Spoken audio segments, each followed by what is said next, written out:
we can receive, we can learn and understand. And then, God, we can make wise decisions when we go and do our civic duty. We pray that you'll bless each one of these candidates that are here. We pray that you'll just keep them, cover them, bless their families and their households. You do it because you're a great God, and we'll give you glory. It's in Jesus' name we pray. Amen. Amen. As I said, all those that are out there, we thank you for giving up your time on this Juneteenth holiday. And it's a beautiful day, which is a great thing, but it may not be to our advantage because many folk are celebrating Juneteenth and out and about. I was on my way here. It took me an extra 30 minutes to get back to the church when it should have only taken me about 50 minutes. It took me a lot longer to get here, and that told me that people are out and about and celebrating. But as we say so often, that we don't want to make this about having a day off, but it really should be a day on. And I shared so often that we don't want to get caught up in the commercialization of Juneteenth, but we want to make sure we understand the principles and then we apply the proper practices as we honor and celebrate Juneteenth. This evening, I want to introduce myself for those that may be tuning in and not know. I am Scott Moore. I am blessed to be the senior pastor of Judah Temple AME Zion Church, located right here in the Bowie community. And we are excited we've been here for over 25 years. We've been in this community. And I just really want to share a little bit because when we first came to the community, I was focused on pastoring a church and building a church. We bought a piece of property that had 3 barns on it and a house. And so we were focused on building the congregation and building the church and all that. And the Lord spoke to me and told me that I must pastor the community. And I was like, God, I got to pastor Judah, the church. And he said, no, you have to pastor the community. And so from that point on, I made it my mission to really get involved with community events, to get involved with the community, to know those that live around us and try. So we share with the community, we pour into the community, we help the community, and they do not have to be members of the church. So that's been what the Lord has had us doing for over 25 years, and we're so excited about it. And so tonight is just furthering that mission. It's just going further because we have 4 candidates that are running for office for District 4 of the Prince George's County Council, and we're excited. We're excited because we realize that we will have a great candidate. Because all four have a lot to offer. And so we want the community to be able to hear them. We want them to be able to share their platform, share what they believe. We want those of you online, and you'll have the opportunity to type some messages and questions. We won't be able to allow everybody, but we want as much information to be shared this evening as possible. And so without further ado, I am going to turn over this microphone, this position here, to a young man that I've met several years back, and I was literally impressed the first time I met him. I wasn't impressed by his wisdom, and I wasn't impressed by his charisma, and I wasn't impressed by his resume and all the positions he held. I was impressed because he really has a heart for the Bowie community. He loves this community. He loves the people of Bowie, and that's why when we were looking for a moderator, someone to lead in this discussion, I thought about this young man, that he has a whole lot. You can go check out his resume. You can look him up. But what really is important to me is someone that loves this Bowie community, someone that wants the best for the community, and someone that is willing to share that which he knows and that which he's learned. So without any further ado, can I present to most of you, I want to introduce to many of you, present to most of you, my friend and my brother, Mr. Derek Plummer. Thank God for, well, that's a church line, isn't it? That's all I am. I do church. We going come on. Let's give Brother Plummer a hand. Microphone on. Can you guys hear me? All right. Thank you so much. I'm not going to repeat what the pastor said. Really excited to have 3 of the 4 candidates for the Councilmanic District 4 with us. And real quickly, just to kick things off, would love for you to take maybe about a minute or 2 just to talk about why you're running and some of the things that you are really thinking about and concerned about for the community. So I'm just going to start in no particular order, other than the fact that closest to me, with, and I'll just say this. We're also really fortunate that the candidates for District 4, Councilmanic District 4, are already public servants, whether it's for their local community or whether it's for the city. So really, really excited to hear what your vision is for our community and our county as a whole. So I'll start with Michael Esteve. Yeah, Esteve? All right.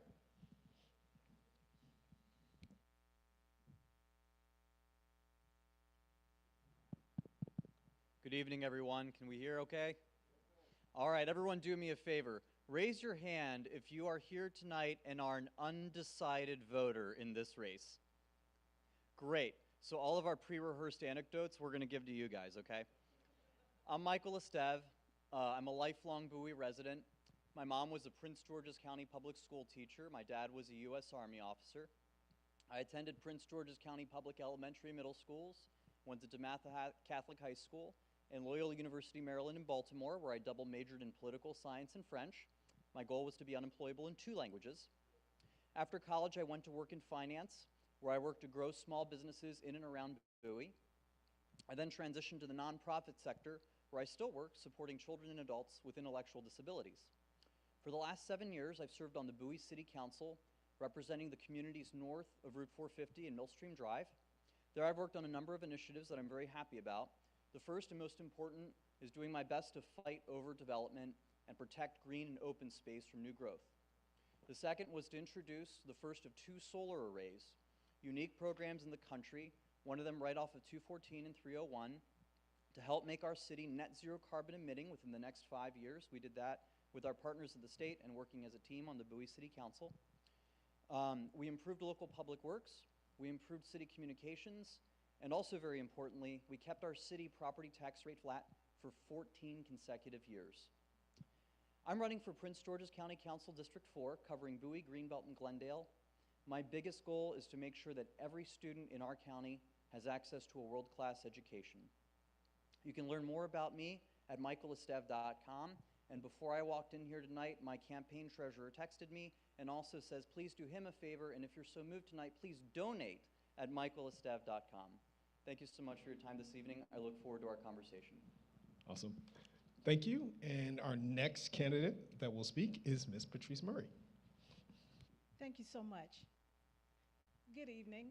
I am Patrice Murray, and I am your choice for Prince George's County Council, District 4. I am a native Prince Georgian, born and bred. And like Michael, I did elementary and junior high school in the public school system in Prince George's County. And like Michael's parents, mine pulled me out at that point and sent me to Notre Dame Academy. But I have been a lifelong resident and loved this county. In fact, upon getting my master's degree at the University of Missouri, I brought my husband back with me from New York, and we settled here to raise our family. I am your neighbor. I am one of you. I'm not a career politician.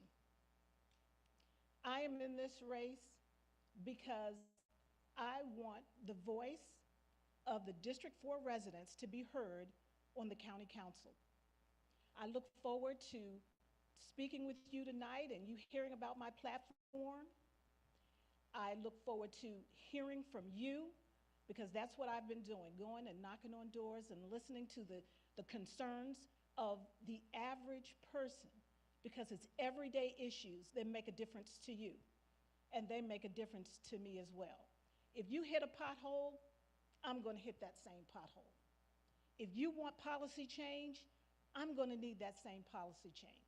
So I'm in this for us. But I look forward to sharing with you tonight, and I am humbled at the opportunity. And I thank you so much for organizing this tonight. Thank you. Awesome. And then our final candidate joining us this evening is Ms. Ingrid Harrison. Good evening. Thanks again for having us. Thank you, Pastor Moore. My name is Ingrid Harrison. I will bring experience, commitment, and a passion for people to the District 4 office. As a resident of Prince George's County over the last 27 years, I have demonstrated experience through my position as an at-large council member for the City of Bowie, also served 4 years on the Democratic Central Committee. I currently work as a government affairs manager for Children's National Hospital, and working with state legislators, I've brought back $1.5 million to support the work of our hospital. My work as a workforce development professional, where I worked with the CEO of Employ Prince George's, the workforce engine for the county, to create jobs and training programs for returning citizens, people with disabilities, and other residents with barriers to employment. And more importantly, my 10 years working in the District 4 office of the County Council. I'm also a proud HBCU graduate. My vision is based on 4 pillars: smart economic development, education and workforce, safe and healthy communities, and environmental sustainability. What makes me different? I've already served 10 years in the community in the District 4 office as staff, and I will hit the ground running. I've built solid relationships with state, federal, and local officials and brought back results. I will continue listening to you, lead with integrity, and forge a path based on your needs. Thank you. Thank you all. So, just for clarification and everyone knows, we had a conversation. This is going to be, for sure, Town Hall. I've asked permission to make sure I can call folks by their first names, and we really do want this to be a conversation. This is not a debate. This is really an opportunity for us to get a better understanding of our candidates and the leadership that they will bring to not only our district, but to the county and beyond. So with that, we'd love to start with Ingrid. Tell us about your overall strategic plan for the county, but in particular about Councilmanic District 4. Okay.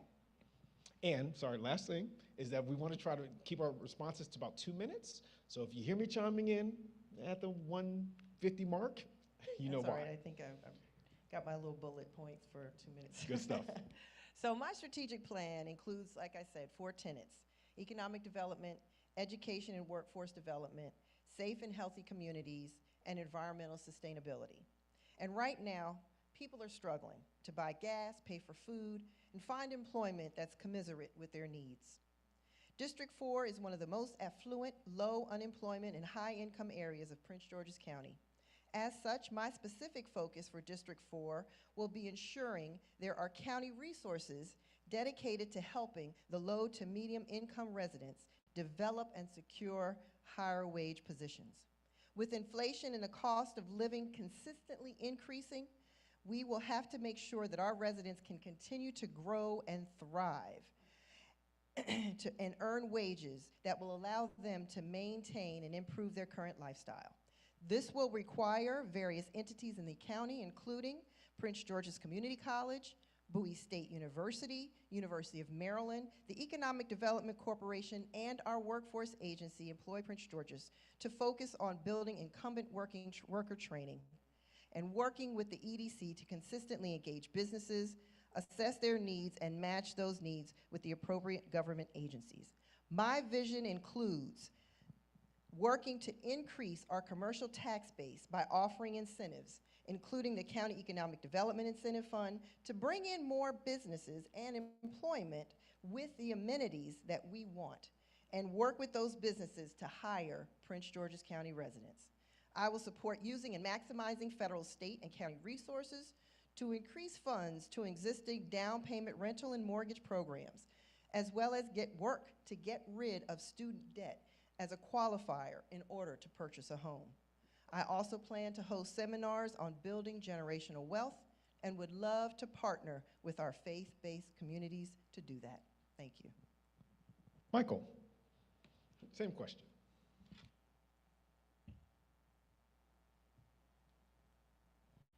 All right, so we're talking about a section of Prince George's County that's basically Bowie, Greenbelt, and Glendale. And the big issue that we've seen in the last 30 years is we've had a huge amount of growth.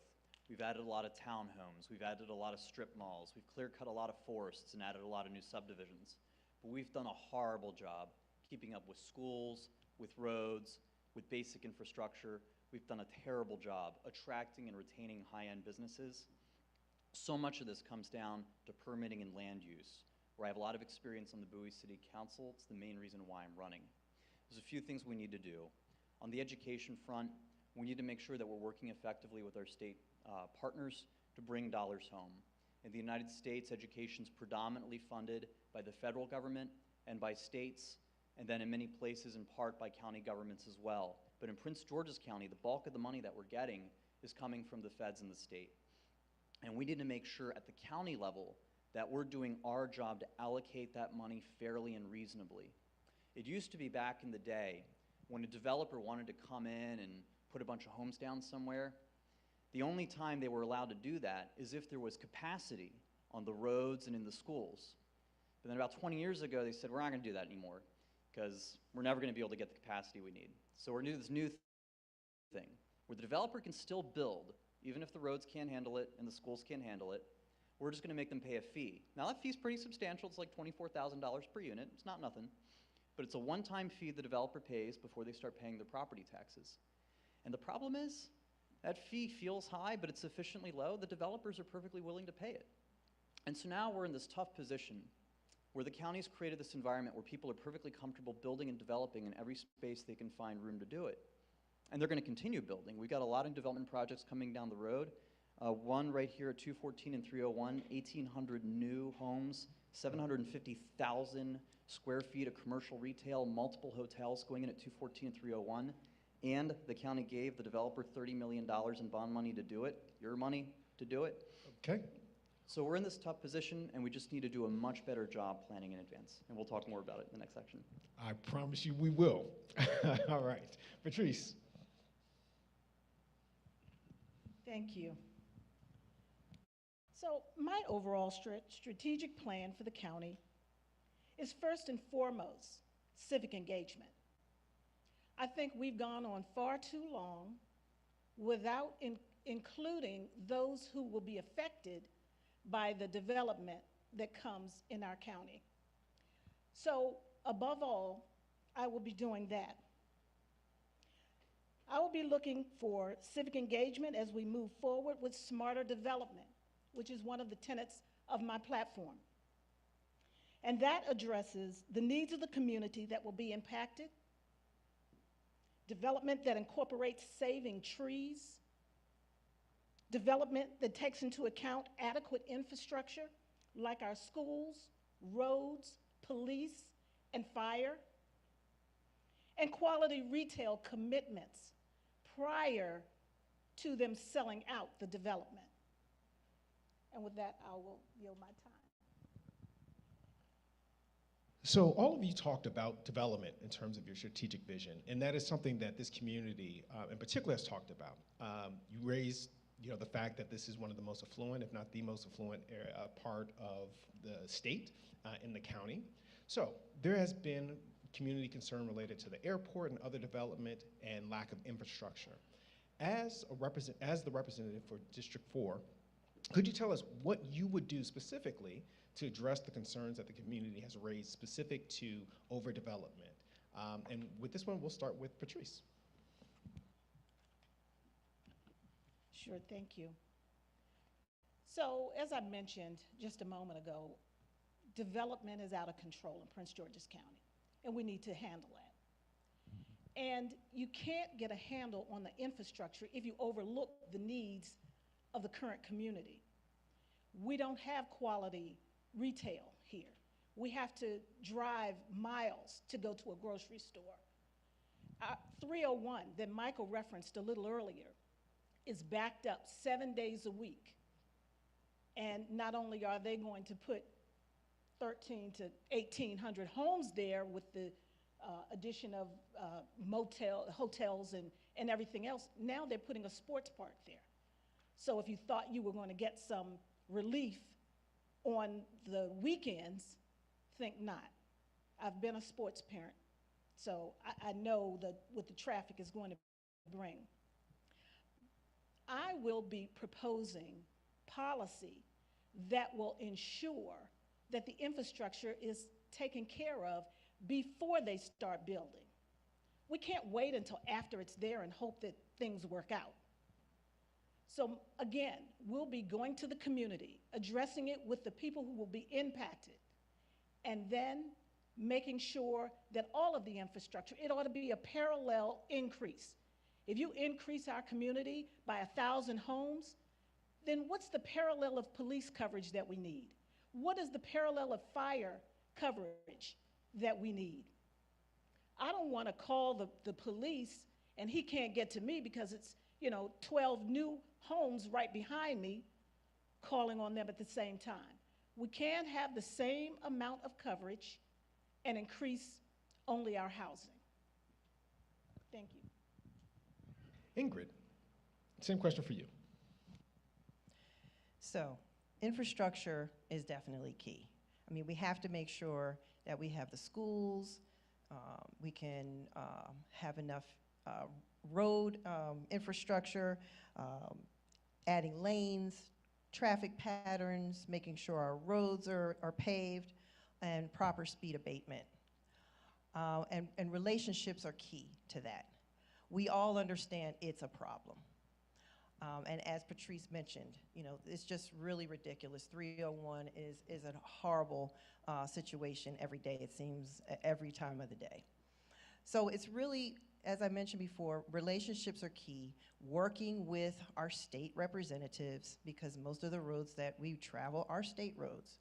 So we're working with our state representatives, and I feel that I have the relationships with the state, specifically our senators and our delegates that I work for and work with pretty much on a daily basis, especially when they're in session, as I work as a lobbyist. And then when they're out of session, we have to work with them on the Bowie City Council as well. But I feel that those relationships will help us garner what we need in Bowie. And engagement with you all is key. So we have to stay engaged. I would love to host community forums to get your feedback, continue knocking on doors and talking to the residents to find out exactly the areas that we need to work on and work with our legislators and our community to get the job done and make sure that we have that infrastructure in place to support all the development that is happening. And we know that we want these certain amenities here. So we want to make sure we get those amenities, but we have the infrastructure to support it. Thank you. Thank you. And Michael. Yeah, so the biggest thing that needs to happen on the Prince George's County Council, if we want to limit overdevelopment, is we need county council members to start saying no to developers. I've been saying no to developers for 7 years. It's not that hard to do. They're not that mean about it. They're not bad people. They have a job, and that's to build. And you know what? We have a housing affordability crisis. I'm not against having more homes. But as a matter of planning, it's a question of where they get built, and when they get built, and how they get built. When you look at campaign finance reports, right, where politicians are getting the checks that they use to put up the billboards that are now covering all of our neighborhoods, you go through those lists, and it's almost always a who's who in the development community, right? You looked at our last mayor, Fred Robinson, for 22 years. His campaign contribution list was all the developers you can name who had projects either in the past or coming up before the city of Bowie, right? And that's perfectly logical. The developers have self-interest. They want to build. They want to turn a profit. They're going to support the politicians who are going to help make that easier, not harder, all right? For the record, when you look at my contribution list, it's pretty much entirely residents of the city of Bowie, and you're not going to find a single developer on there because in both my past campaigns and the current one, I do not take a cent from developers or their lobbyist representatives. I'm very proud of that fact. So the biggest thing we need to do moving forward is this. There's bad growth, which is the growth that we're seeing a lot of, where we're clear-cutting forests and putting down low-density subdivisions, right? New McMansions, where you need a ton of pavement, a ton of sidewalk, a ton of water pipe. All of it's very expensive, and we end up paying the cost for a lot of that in the long term when it needs to get replaced. That kind of development never generates the kind of tax revenue that really actually supports the communities where it's getting built. The loss of green space for that kind of development is substantial, so we all see a reduction in our quality of life. We see a reduction in our tree canopy. It's bad for the environment. But then there's a good kind of development, and that development is called smart growth. It's this new thing that planners are really excited about. In Bowie, I created a multimodal and public spaces subcommittee. This is the thing that they focus on, and this is what I'm trying to push countywide, which is development where you're putting mixed-use, higher-density housing, affordable to everyone, rich and non-rich alike. The kind of housing that teachers can afford in, that public safety officers can afford to live in, that your kids and grandkids can afford to live in. And you put that in areas where you can easily walk or bike to a train station or a bus station, someplace where you can easily access other transit centers, get to a job, get to a store, and not have to get in a car and sit in traffic with the rest of us on 301. That kind of growth is possible. Our county is covered in mass transit corridors, but we do a horrible job encouraging development in those areas. Thank you. All We're right. going to cover this in the next one. Thank you. So, and we will provide an opportunity for folks that are watching online to ask questions and people in the room as well. One more question though. As you talk about development, as you talk about infrastructure, there's a real balance. Talked about commercial development. As the councilmanic representative of District 4, how would you balance the needs of commercial interests, the tax base, as well as the need for greater development, and as you all talked about, affordable housing? So Ingrid, I'll start with you. I would balance it because right now in our county, our tax base is 70% residential and 30% commercial. In Montgomery County, it's the opposite. I would love to see us not have to depend on the residential taxpayer to pay for everything that we do in this county, which is what we're doing now. So I believe with the smart growth that we talked about, bringing in more commercial or more businesses, small businesses, businesses that will bring in jobs and opportunity for people, to create that commercial tax base, to increase that so we're not depending on the backs of the residents. That's what I would like to see. And as far as affordable housing, workforce housing, that definitely is something that I am pushing for, I advocate for. I'm advocating for it now in the city of Bowie. I've been working with the economic development division of the city of Bowie, as well as the Mill Branch developers, on ensuring that they put the goal of 10% workforce housing in their new development. And we're working to look at tax incentives so that that can work for them as well as the residents, to make sure that that is something that they put in these new developments. Not just, Mill Branch is actually one of the first in the county to look at doing that and becoming a revitalization area. So that is something that I will definitely push for. We definitely need affordable housing. We want to keep our seniors being able to age in place. We want to look at housing that's something for them to live in, not necessarily rent control, but controlled so that they can afford it on their income. And looking at residences that have first floor bedrooms, accommodations to age in place. So I'm also looking at affordable housing for our college students. We want them to come back and live here in our county and spend their money here and enjoy the opportunities that this county affords them. So thank you. Thank you. Michael.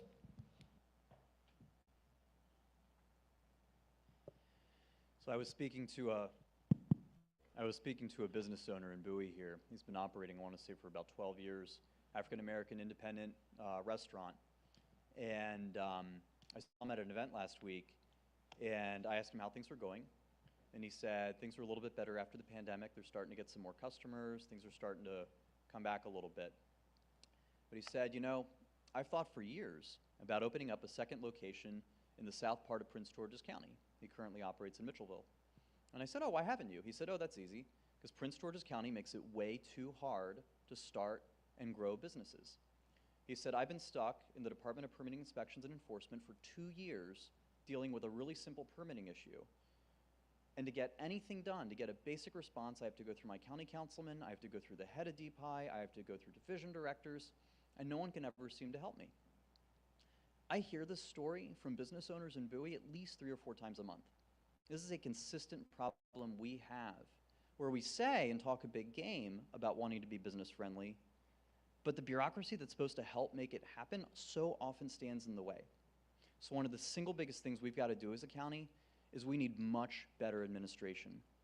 We need to be making it easier for people to start and grow businesses in our county, not harder. That's one big thing. The second thing we need to do, and this gets to my earlier point, we need to do a much better job with the types of development we're seeing. I don't know, has anyone here been to Hyattsville lately, off of Route 1, or been to Largo recently?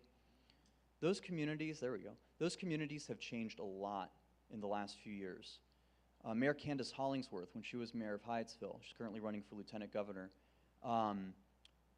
she did a phenomenal job attracting a mix of housing, higher density housing on the Route 1 corridor, fairly easy access to the local metro stop, fairly easy bus access as well, and they used that as an anchor to bring in a busboys and poet, to bring in tons of artist destinations, to improve the restaurant corridor. That kind of thing works. They started an arts and entertainment district. I've been working on one in Old Bowie. That can be done. It's doable. This isn't a pipe dream. But it does take organization and planning. Thank you. All right. And Patrice. And then for those in the room, if you want to ask a question, feel free to line up and you'll have an opportunity. Patrice. Thank you. So both of my opponents here make very good points about how we need to have affordable housing. We definitely need affordable housing for instance, our safety officers, our police officers, our firefighters, so that they can afford to live in the county in which they work. We need affordable housing for our teachers. We want to keep the best and the brightest that we've attracted here and pay them a salary that they can live on and afford to live in the county in which they work. But we also want to bring in businesses, because right now, Ingrid's right. The county is running itself on our backs. I don't know if any of you have seen votepatricemurray.com, where I talk about that the county is running its business on the back of the homeowners. And we need to change that narrative. We need to make sure that we bring in businesses, small businesses. And this is not all about Bowie. We've been talking a lot about Bowie up here tonight. This is about Greenbelt and Glendale that often gets forgotten.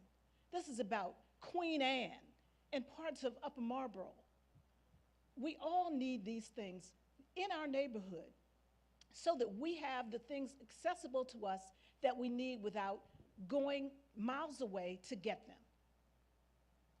If you look at an example like the mall in Greenbelt, I walk through there and they have small businesses throughout the entire Beltway Plaza Mall. We can use that example because they took a mall that was failing, quite frankly, and they brought in small businesses that allow people to get started and maintain their businesses, and that's what we want. We need that in Bowie Town Center. We need that in Glendale. We need it in Upper Marlboro. So I believe in not recreating the wheel. I think we can go and talk to the owners and bring some more small businesses to our area, increase our tax base so that the burden is off of our shoulders. Thank you. Thank you. So, want to provide space for anyone in the room or even online if they have a question. So I just want to pause for a moment, and for our candidates, just so you know, there's going to be a slight delay in terms of the questions that's going to be asked online. We don't know what those questions are, but we're very excited that you all will be able to provide your perspective. So I just want to kind of give a moment if there's anyone that wants to ask a question either in the room or online. And we have someone coming up. Good evening, everyone. Glad you could be with us this evening. My question, Michael, you mentioned, and it's been alluded to, that there's a need to make it easier to do business in the county. Where have we heard that before? How long have we heard that? That seems to be a consistent theme. Why is that? What needs to be corrected? What really needs to be addressed? And I'd like to hear from all three candidates. Thank you. Yeah, so I appreciate your asking that.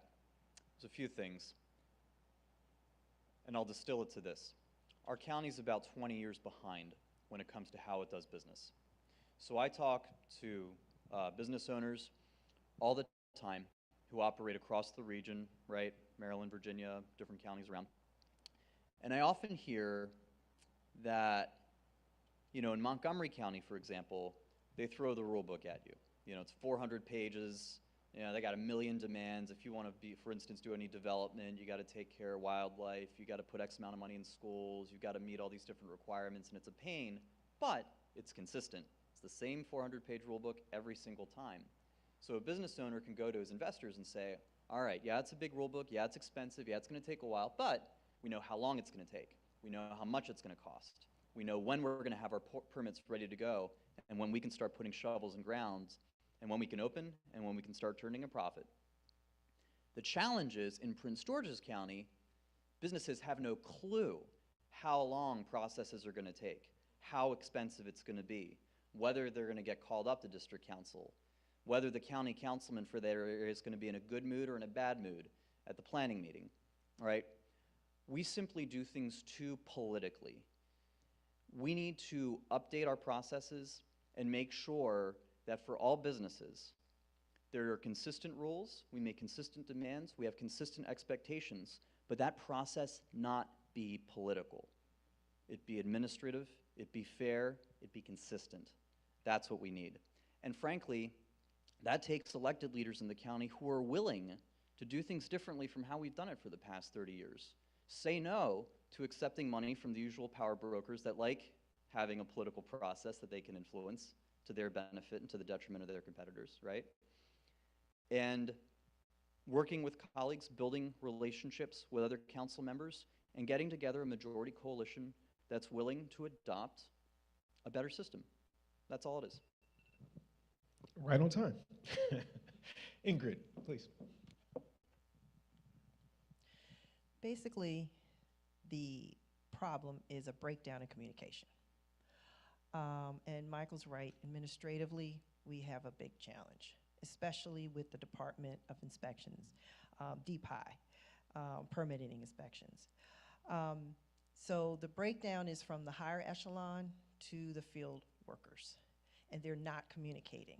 So you have, when they go out to speak to businesses about the policies or procedures or anything that they need to have changed, they may tell you one thing and then come back next week with something different. And it's very frustrating. I know I worked with Party HQ, and they were opening, unfortunately, during the pandemic, right in October of 2020. And they were experiencing such challenges with DPI.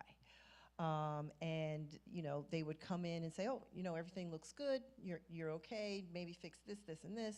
But then the next week or a couple of weeks later, they were told, no, your bowling alleys don't fit to specifications. So you have to take them all up and redo them. So that's money, that's time, that's just, and it's just such a confusing way to do business. We just really have to work on that agency. I think they've come a long way from a few years ago when I started working for the county back in 2006 and 2007. They've come a long way. They revamped them later on, but we still have a long way to go to make sure our businesses don't have to go through all these hoops. Thank you. Patrice. Thank you. One of the things that I failed to mention in my intro was that I was chief of staff for a current county council member. And in that role, I got to see a lot of the inner workings of the county. One of those things is I met and developed a relationship with a young woman who is responsible for talking to businesses, new businesses. And it is through her direction that people are able to start their businesses and they know exactly the role that they are supposed to do in order to get their businesses through. Now, politics, unfortunately, politics in Prince George's County seems to rule, and that's why some of your big corporations, billion-dollar teams or whatever, come to the county and get tax breaks, and our small local businesses do not. And so what we really need a member sitting on that council who will fight for the needs of our small business owners, of our everyday residents who just want to build onto their homes and need something from DPI. That's why we need a fighter. I have been the only candidate that's gone to the county council to testify, to stop the redistricting from taking parts of the city of Bowie away from our jurisdiction. I am the only candidate who spoke the other day to the Transportation Committee about them going forward and moving forward with the climate action plan that we need. So in me, you get a fighter. You get someone who will stand up to the powers that be and make them realize that it's things that we need to do for the average resident. I have, in my capacity as HOA president for over 10 years in my community, made sure that our residents were safe by getting a roundabout installed, even though the city of Bowie didn't want us to do it. I made sure that I fought to get our lights changed at the intersection of Central Avenue and Jennings Mill because there were several accidents at that corner, and they finally relented and did that. Thank you. Thank you. I do want to make sure that we provide equitable time for everyone. Do we have any questions online? No questions online. So if you have a question in the room, please, again, feel free to come up and to the microphone. So you all have talked about changes that need to happen. Do you see them as administrative changes? Is it legislative changes? And if so, what reforms would you actually bring to DPI and to the county to ensure that, whether it's, you had talked about earlier, the $24,000 that developers can essentially pay and move projects forward without doing the actual infrastructure work? So we'd just love to give a little bit more detail because, again, infrastructure development is a huge part. And then the next part of our conversation, really do want to talk about education. And just for those that are tuning in, we had to start a little bit late, so we have about 20 minutes or so remaining for the town hall. All right, so I will start with Patrice this time. So what specific reforms and how do you see actually being able to effectuate the change that you've talked about? Well, you know, we talked a lot about relationships, and I have developed a number of relationships in the county as well. I worked for Senator Mikulski for her first 2 terms, and I was her Prince George's County representative. So as a part of that, I had to develop relationships with county leaders and those in the community. So I think that that experience, as well as knowing what the constituents want, allow me the ability to work with the county council, whoever is elected, and make changes as needed. The policies that I see that need to come to fruition are things that make a difference and make our quality of life better. We all moved out here for a purpose. We didn't move into DC for skyscrapers and whatever they have there. We moved out to Bowie. We moved to Greenbelt. We moved to Glendale because we wanted a certain type of life. And this is what we want to maintain.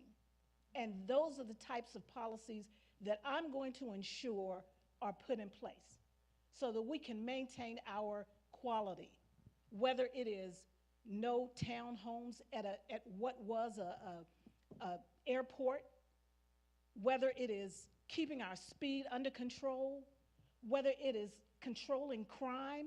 These are real issues to people. And that's what I'm concerned about. Policies that make real issues a reality.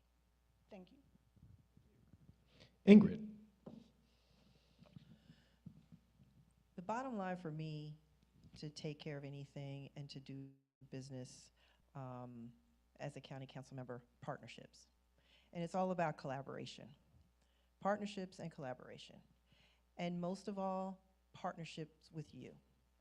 I would partner, as I do now, with the community, get your feedback, and make sure that your needs are met through those partnerships. In addition to that, in order to fulfill those needs, I would work closely, as I mentioned before, with our state partners, my county council counterparts, and municipal leaders, such as what Michael and I do on the Bowie City Council. So I believe that the partnerships and the collaboration are key because you have to work together to get things done. And that's what I do. I build relationships to get things done, and I will do that for you on the county council. Thank you. Thank you. And Michael. Yeah, so Patrice and Ingrid have both mentioned tonight partnerships and relationships with other lawmakers to get things accomplished. I think Patrice referenced a recent hearing the county had on infrastructure. Every year, the city of Bowie puts together a wish list that it sends to the county. All the municipalities send their wish list to the county, and I call it our Sisyphus letter. You all know the Grecian myth of Sisyphus, the guy who was condemned to push a rock up a hill for eternity, and every time the rock would get to the top of the hill, it'd roll right back down? Yeah, that's our Sisyphus letter. In that letter are highlights like, please, please, please expand 197. We've been asking for that for 30 years. I won't tell you how old I was then because it'll just upset you. We've been asking for improvements to 450 for about 25 years. The roundabout that Patrice mentioned, congratulations, by the way, I drove it the other day and it works great. That took entirely too long. And here's the thing, through most of that time, Bowie had good relationships with our state senator, with our House of Delegate members, with our Congress member, with our governors. We've had good relationships. Good relationships are great, by the way. I want good relationships with other elected leaders. They're really essential, but they're not enough. When we look around this county, we have some of the wealthiest communities in the region right here, within driving distance of this church, some right across the street. And yet our schools look like they could be in eastern Ukraine right now. Asbestos in the walls. Appliances that can't be used because there's still lead in them. There's just no excuse. And getting along with our members of the General Assembly, while that's nice, it ain't enough. It hasn't been enough. It's not going to be enough. We need to do better. And it's going to take a county council majority working effectively together, not just to maintain relationships with our elder statesmen so that we can pretty please ask them to do what they haven't done for 30 years, but actually working to take ownership of the issues and change them from the inside out. Thank you. All right, we have a question online. Okay, so this is almost in line with what Michael just mentioned. Someone asked, can you discuss your plans to improve K through 12 schools in PG County? Michael. I'm really grateful for going first on the easiest question of the night. Thank you for that. There is no service more important that a government can provide its citizens than that of a high-quality education. We had people storming the Capitol just over a year ago. I don't know if anyone's watching the televised hearings right now. I remember watching the first night of the hearings and thinking to myself, you know what? If some of those people who had broken into the Capitol building and left graffiti in Nancy Pelosi's office and stolen a bunch of documents, and some who even threatened to kill some of our representatives in Congress, some of those people had had better educations, had been taught to think a little bit harder, to reason through problems a little bit harder, to be just a little bit more skeptical about the stuff they read on the internet, you think January 6th would have happened? I don't think there'd been as many people there if we had better schools in this country. It's just a hunch. Education's the single most important thing we can do, and we need to get it right. I know a lot of people who teach at Bowie High, at Sam Ogle, at some of our elementary schools. My mom was a Prince George's County public school teacher for 25 years. She was at Robert Goddard and Dora Kennedy in Greenbelt. I'm sad to say we're graduating students that can barely read. We're graduating students from high school that are 6 years behind in math. And after the pandemic, we're now seeing early test scores results. Our kids didn't just lose 1 or 2 years in the pandemic, some of them lost 3 years in the pandemic. How long do you think those kids are going to hold on to their jobs, if they manage to get jobs? How many of them are going to have the skills to be independent, to move out of the basement, to make a life for themselves, to raise their kids? I'm not optimistic. So we have to get this right. We have to get this right. And for me, that starts with making sure that we on the Prince George's County Council take ownership of the issue. Because I'm telling you folks, the cavalry ain't coming. We can wait for Congress, we can wait for the Maryland General Assembly. We're going to be waiting a long time. We need to find the answers right here at home and take ownership of our schools and take ownership of our children's futures. Thank you. Ingrid. It's so funny. I'm sitting here making a list of everything that needs to happen, but it's exhaustive. We have a lot of work to do with our schools. But some of my plans would be, number one, the bulk of our county budget goes toward education. So we need to make sure that our teachers are a priority and that we are paying them what they deserve. And right now, I don't believe that's enough. I know we increased their salaries, but they need to be paid what they are doing. I mean, they are working so hard and they're not paid enough at all. So that is definitely one of the things that I would work to do. Certainly provide the resources necessary for our schools. I hear from teachers all the time how much money they have to pay out of their own pocket to purchase supplies. So that's not something that I think they should have to do. Another thing, listen to the parents. I was talking to a parent just today, and they were saying how they had to go through so many hoops because their child needed an IEP, and it was such a struggle to figure out. The school system was trying to figure out what to do with their child. And they were in a classroom for several months before they even understood what the child needed. That's so unfortunate. So we really need to get it together with our school system. So I would definitely work with the parents, the teachers, the administrators. We also need to make necessary improvements to our schools. Many of them are dilapidated. I mean, they need painting, they need so much work, so much maintenance.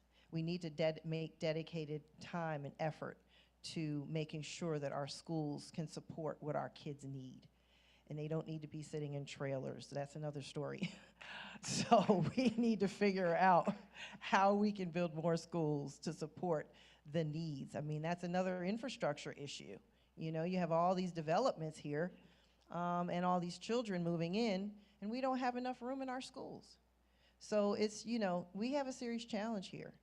And I just look forward to working with all of you to make sure we combat that challenge. And that's definitely one of my number one priorities. Thank you. Thank you. And Patrice.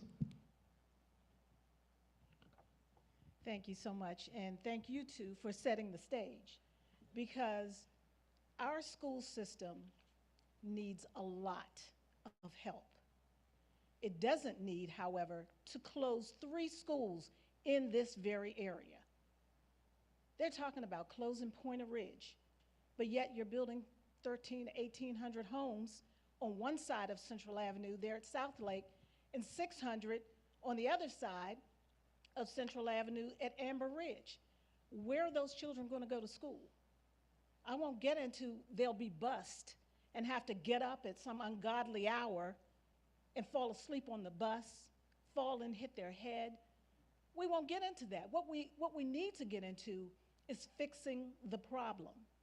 And as your county council member, I will be making sure that if the school board wants the dollars that they're asking for, that they're going to do the right thing by our children, because it is our children who make a difference. It's our children. It's not about who was elected or who was appointed, and I have my own opinions about that. But what it is about is our children, and we need to start focusing in on their needs and not our own with regard to education.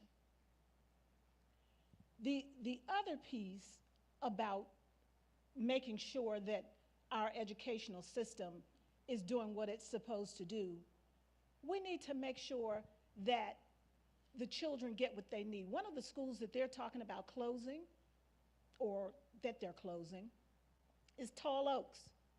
All of our children don't learn the same. Some of them need to learn a skill. I'm certainly not going to call the doctor to fix my refrigerator if something's wrong. I need somebody who knows how to work with those items to come in my home and do that. Why would you close those schools and try to mainstream those children who we found out early on that's not for them? So we have to make sure that we're looking at the needs of our children, putting them first instead of titles and backfighting. Very much. We have another question online.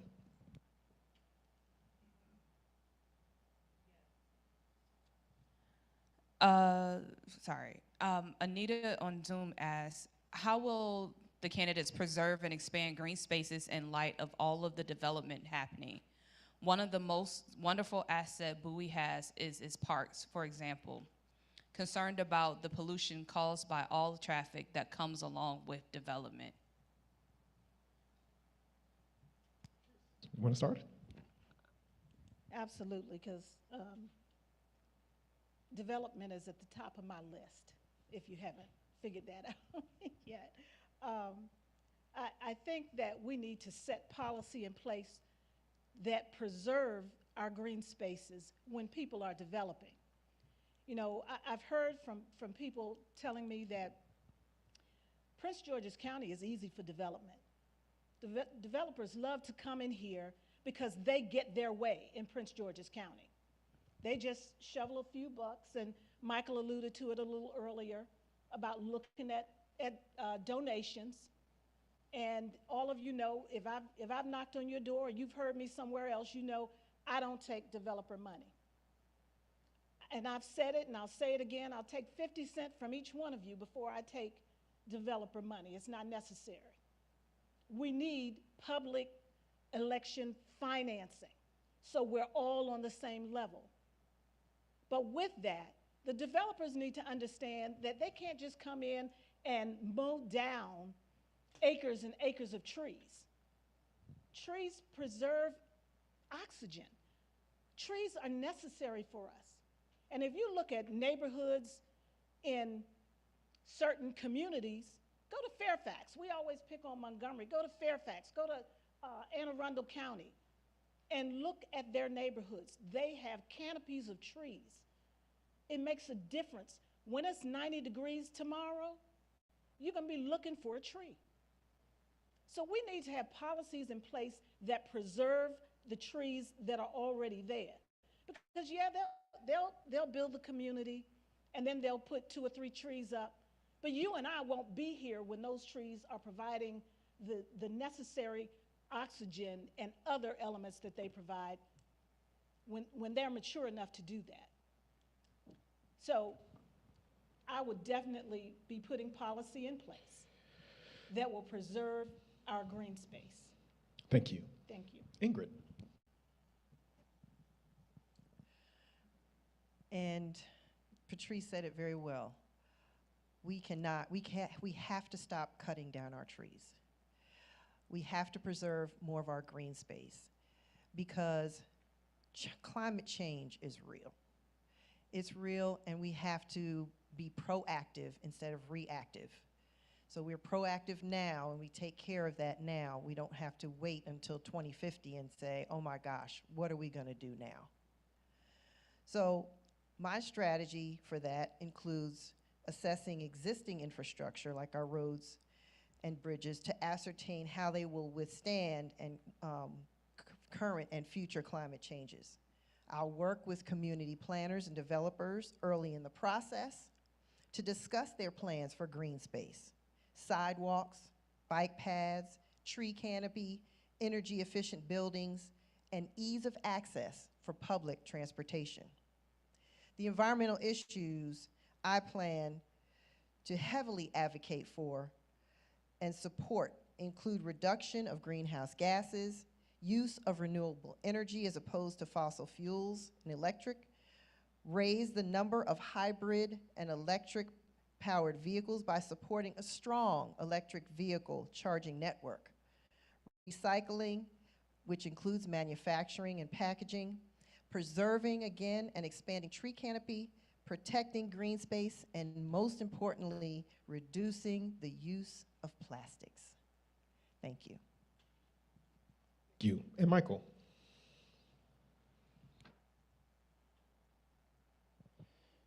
So I agree with everything that Patrice and Ingrid have expressed, and they're absolutely right. I'm the only candidate who's endorsed by the Sierra Club, the nation's premier environmentalist and conservation group. And the reason for that is because I didn't spend 7 years talking about the importance of green and open space. I spent 7 years fighting to actually protect green and open space. When a developer wanted to come into Bowie and tear out 200 acres of historic forest to put down 400 new McMansions, I led the effort to shut that down, and we did. When the Baltimore-Washington Rapid Rail Company wanted to tear out several Bowie schools and businesses, our golf course, several of our homes, and bisect our city to build a train for the super rich, I held the first meetings to raise awareness about it when no one was talking about it, and we helped shut that down.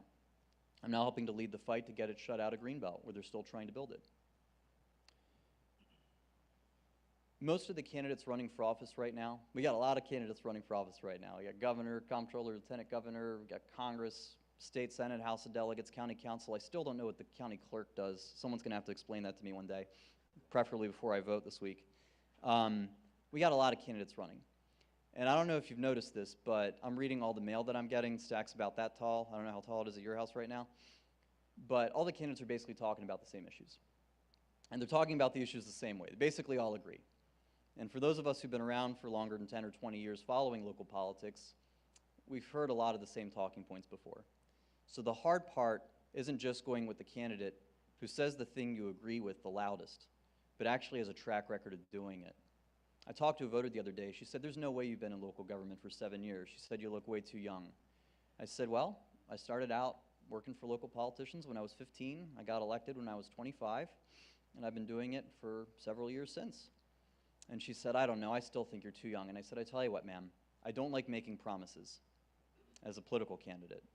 But I promise you this, if you elect me to the Prince George's County Council, I will get older.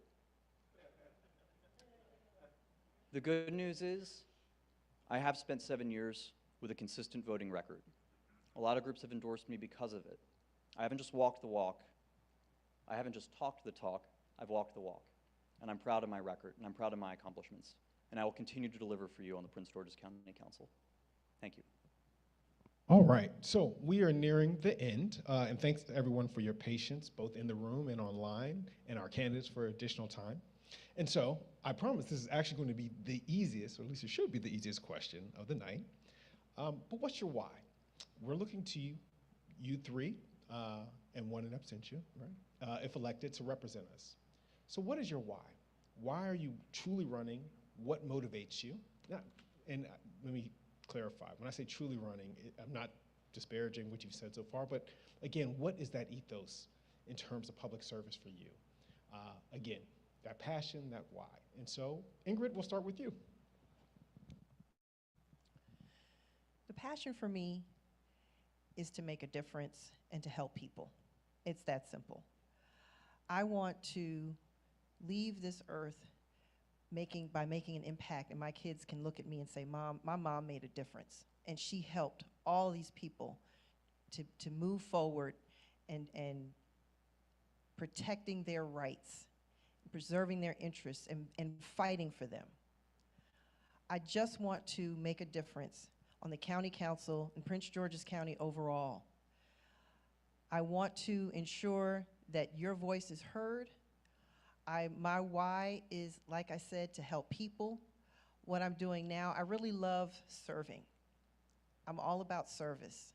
I've been a servant leader for most of my life. And I have lived up to that through all the things that I've done up to this point. And I want to continue doing that. So my only reason for doing this is to help you and to listen to you. I have no hidden agenda. I don't call myself a politician. I'm a community leader. I don't get involved with the backdoor politics. I am here to support you. You are going to elect one of us to the county council. We serve you. We don't serve other politicians. And our main goal, my main goal, is to do what's in your best interest, and I will do that on the county council. I just want to help as many people as possible and make an impact and do what's in the best interest of you all. Thank you. And I'm gonna have Michael go next, and Patrice, you will close us out. I really like this question. My why is right there. That's my why. And I hope that that's your why too. This is my home. I say I'm a lifelong Bowie resident. Technically, I was born in Fayetteville, North Carolina. My dad was in the U.S. Airborne. So I lived for 8 weeks in Fayetteville, North Carolina as a baby. And at 8 weeks, my parents built the second house in the Northridge neighborhood, which they're very proud of. I'm currently living a few houses up from that. I'm a real trailblazer. I love this community. It was my parents' choice to live here, and it's my choice to stay. And I want this community to continue to offer the best to its residents, to its young people, to its seniors. You know, I know a lot of folks who live in Levitt Bowie who are original homeowners. They're in their 90s now, and they've been living in their houses for 50, 55 years. And they're not staying because the weather's nicer than it is down in Florida. They're staying because it's home, and they love it. And yes, the neighbors have changed. The community's changed. We are proudly one of the most diverse communities in the country. And people choose to stay because it's home. That's why I'm doing this. You, Patrice. Thank you.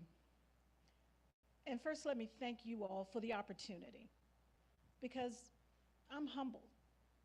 I'm humbled to be here, to be able to talk to you tonight, to tell you about my goals and my vision.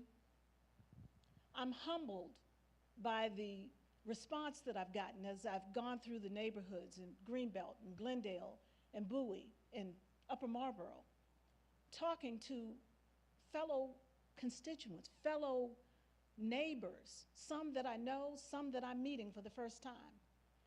I'm humbled that they are excited that I'm going to do this. But my why is because I'm one of you. That's my why. They're not telling me I'm too young. They're not saying that to me. They're looking at me saying, well, why are you doing this now? Because quite frankly, I've had a career. I'm not doing this because I'm looking to go higher to some higher political level. This is not a stepping stone for me. This is real life for you and for me.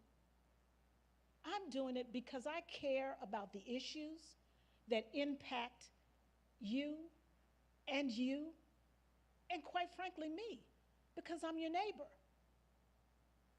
I'm doing it because I tell folks all the time, God gave me 2 ears and 1 mouth.